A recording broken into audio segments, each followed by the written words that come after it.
Let's start by talking about this Republican project of Do we have to? tax reform. Is that how you feel about it? No, I thought you were going to ask about something else. But tax reform, yes, I actually want to talk about tax reform. I thought you might. You know, to my mind, there are two sectors of the economy. The non-productive sector, which is government, and the productive sector that actually makes stuff and sells it to people who want it. I want to have, whatever the result of tax reform is, I want more money to be left in the hands of the people who rightfully earned it. Do you think that, can you guarantee that this is going to be a middle-class tax cut in the end? I want everybody to have a tax cut across the board, and I think it's a big mistake if we don't.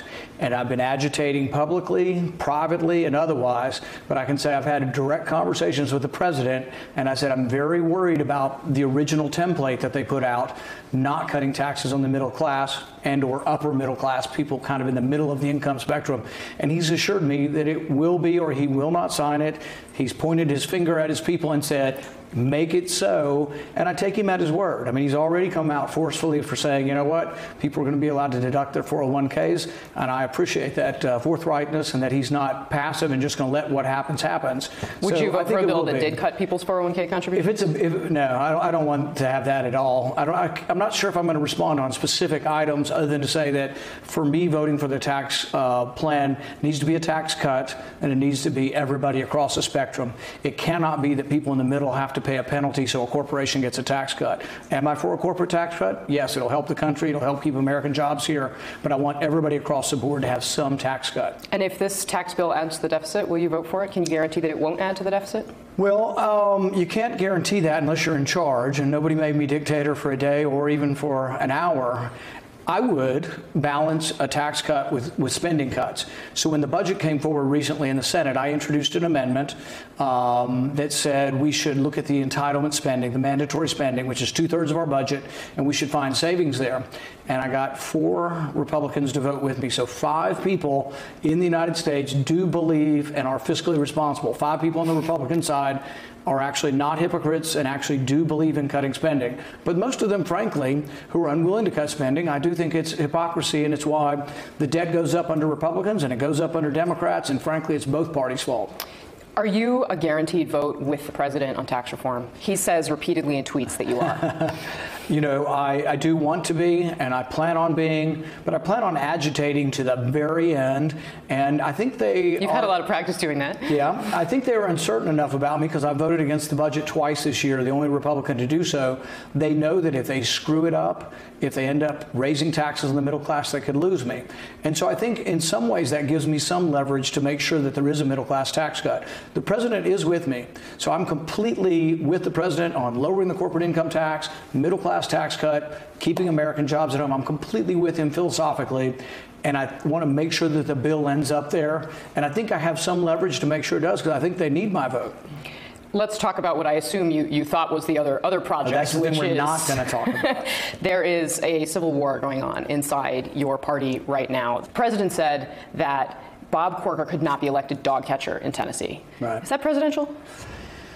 You know, I think that there is a bit of a war going on, and to me it's interesting because I'm sort of also at war with my party a lot of times too, but I'm at war on sort of policy differences on whether we should balance the budget, have spending cuts, and I think that's a fine place to be. In fact, Do you think he's conducting himself in a presidential manner? I'm getting there.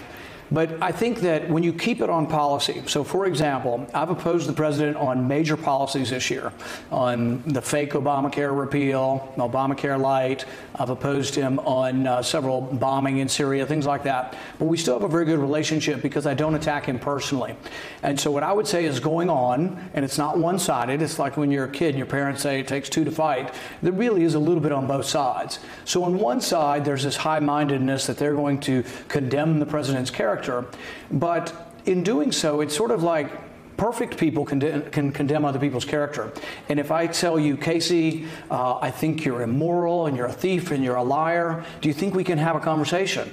We can't do that. And so the thing is I think we should avoid sort of character assassination or condemnation. Now you're a pundit. You can say whatever you want about the president. But if we're working together, I would say it's a better thing. I'm more than happy to go to war with the president on occasion and also support him many times as well on policy. but I try to refrain from sort of making judgment about his character, because when I'm perfect, does character not matter for the presidents? Well, of course it does. But the thing is when my character's perfect is when I can start criticizing other people. So I think there is people who live in glass houses need to be aware of that. And I just don't think, I think it is a holier than thou thing, and there's a lot of it going on y'all's side and the media as well, but it's going on with some politicians as well. But to tell you the truth, what are the American people more concerned with? They probably think, like I've said, it's a People magazine saga that really we should be getting onto policy. They would rather have a debate and maybe some discussion on policy rather than the other part. But I would say that it's both sides. It's not one side or the other. Both sides are engaging in this, and I frankly am choosing to hopefully be in another place. I feel like you still haven't answered my question about whether he's conducting himself in a presidential manner. I gave a really long-winded, circuitous explanation of my position, didn't I? No, I think the thing is the problem, here's the problem. I mean, would you conduct yourself this way if you were the president of the United States? I think everybody's different, and I think the president has a unique style. But, you know, people have attributes, and then we have other things that people say, well, that's not an attribute. When I look at the president and when I work with the president, I see the glass as half full. We're from the same party, and we have many things aligned. And I've been around the president many, many hours, probably as much as anybody in the Senate. And I choose to engage him on the things that I think we have common ground. So, for example, bombing Syria, I disagreed with the bombing in Syria. I disagree with a lot of the military intervention that the president's chosen to do. But I choose not to confront him on that or other particularly things of personality difference. I choose not to engage on that, but I choose to try to find common ground. I love his cabinet. I love the Supreme Court pick. I love the fact that he's gotten rid of more regulations than any president in recent history, including most of the Republicans. Do you guys like each other personally? You've played a lot of golf. Is the president a good golfer? The reason he and I get along well is when I first showed up to play with him, I said, I'm not taking any welfare from you. I'm not taking any strokes. I'll play you even up. You play the blue tees? He's better than I am. He's probably about a 7 handicap, and I might be twice that. And then I might be stretching it. But I enjoy playing with him. You know, it's competitive. We talk a little bit of policy, but it is camaraderie, and we get along, you know, very well. I want to ask you about another Republican who has loomed large in this fight, and that's Mitch McConnell, your colleague from the state of Kentucky. Do you think that Mitch McConnell should be supporting groups that are personally attacking Steve Bannon? That's what he said he's going to do. I think there is a war going on in a civil war in the GOP, and it's less the sort of Twitter war, character war that you're seeing between people, and there is a policy war going on. And there's going to be a debate and a discussion, and frankly, I'll be part of this. I'm going to be involved with primaries around the country, also trying to. Are you going to weigh in on Republican primaries where there are Republican incumbents here in the Senate? No, I'm not going. I'm not going to be opposing colleagues in the Senate, but in open races, I will get involved. We're helping and asking people to, you know, be a part of groups that will help in these races. Do you think you'll be on Steve Bannon's side more often than Mitch McConnell's side? I'm going to be on the side of limited government, constitutional government, that we should declare war before we go to war, that we should balance our budget, and that we have to have spending savings. I think the biggest problem with Republicans in Washington, without naming names or making it personal, is that there's a large amount of hypocrisy. We run for office and we say we're conservative and we say we care about the debt, and yet the debt doubled under George W. Bush, doubled again under President Obama, and I probably think it's going to double again because really there is insufficient care up here for spending and for debt. And so I want people who truly do care, and people who truly believe the federal government should only do what it's allowed to do explicitly by the Constitution. Do you think Steve Bannon's making the Republican Party stronger? I think he's mixing it up. And like, once again, I don't, you know, we complain about sort of character assassination one way or another, and yet we want to make it so personal. To me, it isn't about Steve Bannon. I've met him. I have nothing bad to say about him, and I'll probably support some of the candidates that he's supporting. But it isn't about, you know, me and Steve Bannon against Mitch McConnell. Is Mitch McConnell a good leader?